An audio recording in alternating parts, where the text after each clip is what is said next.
ఈ రోజు నేను మీకు చెప్పబోయే విషయం మన డిఎన్ఏలో లిఖించబడిన ఒక చేదు నిజం. మానవ చరిత్రలో మనం ఎన్నో యుద్ధాల గురించి విన్నాం. మొదటి ప్రపంచ యుద్ధం, రెండో ప్రపంచ యుద్ధం, మహాభారత యుద్ధం, ఇలా ఎన్నో.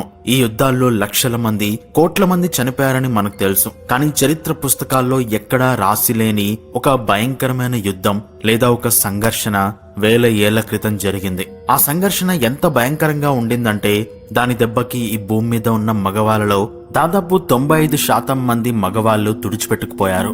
అవును, మీరు విన్నది నిజమే. 95% మంది మగవాళ్లు అంతరించిపోయారు. కేవలం 5% మంది మాత్రమే మిగిలారు. అంటే ఆ టైంలో పరిస్థితి ఎలా ఉండేదంటే ప్రతి 17 మంది ఆడవాళ్లకు కేవలం ఒక్క మగవాడు మాత్రమే మిగిలి ఉన్నాడు. ఈ రోజు మనం చూస్తున్న ఈ ప్రపంచం, ఈ జనాభా అంతా కూడా ఆనాడు బ్రతికి బట్టగట్టిన ఆ కొద్ది మంది మగవాళ్ల వారసులే. అసలు అప్పట్లో ఏం జరిగింది? ఏ జబ్బొచ్చింది? లేక మనుషులే ఒకరినొకరు నరుక్కుని చంపుకున్నారా? ఈ ప్రశ్నలకు సమాధానం మన డిఎన్ఏలోనే దొరికింది. ఈ రోజు మనం టైం మిషన్ ఎక్కి సుమారు 7000 సంవత్సరాల వెనక్కి వెళ్దాం. అసలు ఈ విషయం మనకి ఎలా తెలిసింది అనే దగ్గర నుండి మొదలు పెడదాం. సైన్స్ ఎంతగా డెవలప్ అయిందంటే మన శరీరం లోపల ఉన్న కణాల్లో డిఎన్ఏని తీసి మన పూర్వీకులు ఎవరు, వాళ్ళు ఎక్కడ పుట్టారు, ఎలా బ్రతికారు అనే విషయాల్ని పూసగుచ్చినట్టు చెప్పేస్తున్నారు సైంటిస్టులు. మనందరికీ తెలుసు మన శరీరంలో క్రోమోజోమ్స్ ఉంటాయని. ఇందులో ఆడవాళ్ళ నుండి ఆడవాళ్లకు మాత్రమే పాస్ అయ్యేది మైటోకాండ్రియల్ డిఎన్ఏ. అలాగే తండ్రి నుండి కొడుకుకి మాత్రమే వచ్చేది వై క్రోమోజోమ్. అంటే సింపుల్ గా చెప్పాలి అంటే మీ నాన్నగారి వై క్రోమోజోమ్ మీలో ఉంటుంది, మీ తాతగారిది మీ నాన్నగారిలో ఉంటుంది. అలా కొన్ని వేల తరాల వెనక్కి వెళ్తే మన ముత్తాతలు ఎవరు అనేది ఆ వై క్రోమోజోమ్ చెప్తుంది. సరిగ్గా ఇక్కడే సైంటిస్టులకు ఒక షాకింగ్ విషయం అర్థమైంది. ప్రపంచవ్యాప్తంగా ఉన్న వేల మంది మనుషుల డిఎన్ఏని అనలైజ్ చేసినప్పుడు ఆడవాళ్ల పూర్వీకుల డిఎన్ఏ చాలా వెరైటీగా, చాలా హెల్దీగా కనిపించింది. అంటే ఆడవాళ్ల జనాభా చరిత్రలో ఎప్పుడూ పెద్దగా తగ్గలేదు. కానీ మగవాళ్ల వై క్రోమోజోమ్ ని చెక్ చేసినప్పుడు మాత్రం సైంటిస్టుల ఫ్యూజులు ఎగిరిపోయాయి. సుమారు 7000 నుండి 5000 సంవత్సరాల క్రితం, అంటే నియోలిథిక్ కాలంలో సడన్ గా మగవాళ్ల డిఎన్ఏ వెరైటీ పడిపోయింది. గ్రాఫ్ మొత్తం ఒక్కసారిగా కిందికి పడిపోయినట్టయింది. సైన్స్ లో దీన్ని neolithic why chromosome bottle neck అంటారు.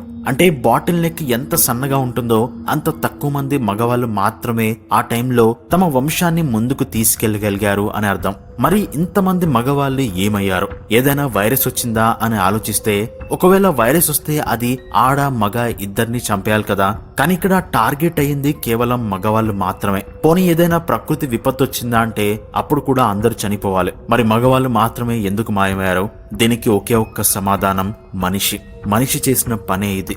దానికి కారణం అప్పుడప్పుడు మారుతున్న మనిషి జీవన శైలి. అసలు ఆ కాలంలో ఏం జరిగిందంటే సుమారు 12,000 సంవత్సరాల క్రితం వరకు మనుషులందరూ కూడా వేటగాళ్ళుగా ఉండేవారు. అంటే అడవిలో దొరికింది తినడం, జంతువులను వేటాడడం, ఒక చోట కాకుండా తిరుగుతూ ఉండడం.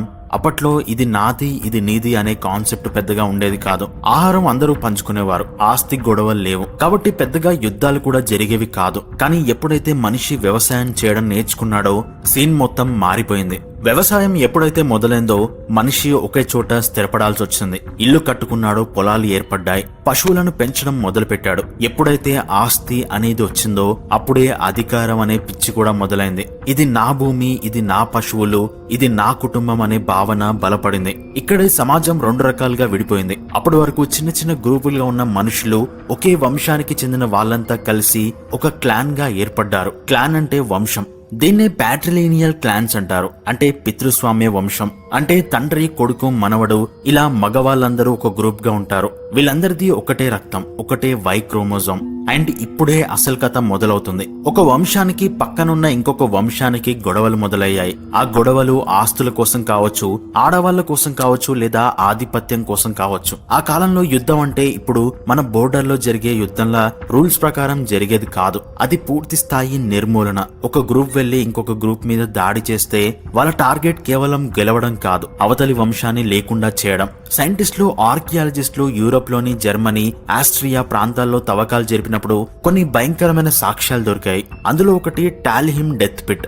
జర్మనీలో బయటపడిన ఈ గుంతలో సుమారు 34 మంది అస్థిపంజరాలు దొరికాయి. అందులో సగం మంది పిల్లలు, మిగిలిన వాళ్ళలో మగవాళ్లు, కొంతమంది ముసలి ఆడవాళ్లు ఉన్నారు. వాళ్ళ ఎముకలను పరీక్షించినప్పుడు ఒళ్ళు గగురు పుడిచే నిజాలు తెలిసాయి. చాలా మంది తలల మీద బండరాలతో కొట్టిన గుర్తులు, వెనక నుంచి బాణాలతో కొట్టిన గుర్తులున్నాయి. అంటే వాళ్ళు పారిపోతుంటే వెనక నుంచి దాడి చేసి చంపేశారు. ఇక్కడ గమనించాల్సిన షాకింగ్ విషయం ఏంటంటే ఆ చనిపోయిన వాళ్ళలో అమ్మాయిలు అస్సలు లేరు. కేవలం మగవాళ్ళు, పిల్లలు, ముసలి వాళ్ళు మాత్రమే ఉన్నారు. దీన్ని బట్టి ఏం అర్థమవుతుంది? దాడి చేసిన వాళ్ళు మగవాళ్లను, చిన్న మగ పిల్లలను, అంటే భవిష్యత్తులో శత్రువులుగా మారుతారని చంపేశారు. అలాగే ముసలి వాళ్ళను ఎందుకు పనికిరారని చంపేశారు. కానీ అమ్మాయిలను మాత్రం కిడ్నాప్ చేసి తమతో పాటు తీసుకెళ్లిపోయారు. ఇలా చేయడం వల్ల ఓడిపోయిన వంశం యొక్క వై క్రోమోజోమ్ అక్కడితో అంతరించిపోయింది. గెలిచిన వంశం యొక్క DNA స్ప్రెడ్ అయింది. ఇది ఒక్క టాలిహిమ్ లోనే జరగలేదు.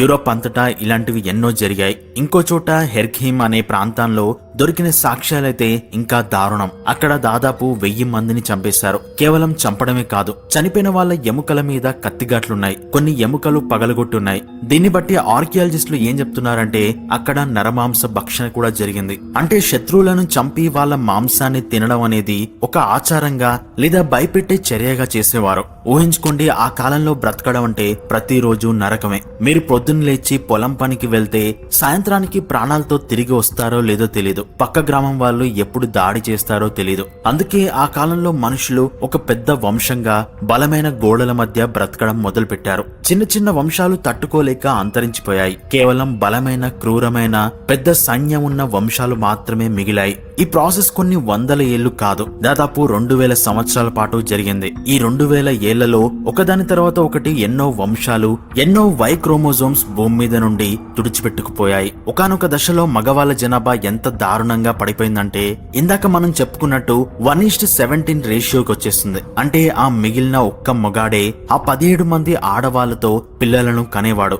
దీనివల్లే ఈ రోజున్న కోట్లాది మంది మగవాళ్ళలో చాలా తక్కువ రకాల వై క్రోమోజోమ్స్ కనిపిస్తాయి. మనందరం ఆనాడు గెలిచిన ఆ కొద్ది మంది వార్లార్డ్స్ లేదా బలమైన నాయకుల వారసులమే. ఓడిపోయిన వాళ్ళ చరిత్ర, వాళ్ళ రక్తం ఆ మట్టిలోనే కలిసిపోయింది. అయితే ఇక్కడ ఒక ఇంట్రెస్టింగ్ పాయింట్ ఉంది. ఈ యుద్ధాలు, ఈ నరమేధం ఎప్పుడు ఆగిపోయింది? మళ్ళీ మగవాళ్ళ జనాభా ఎలా పెరిగిందంటే దీనికి కారణం మనిషిలో వచ్చిన మరో మార్పు.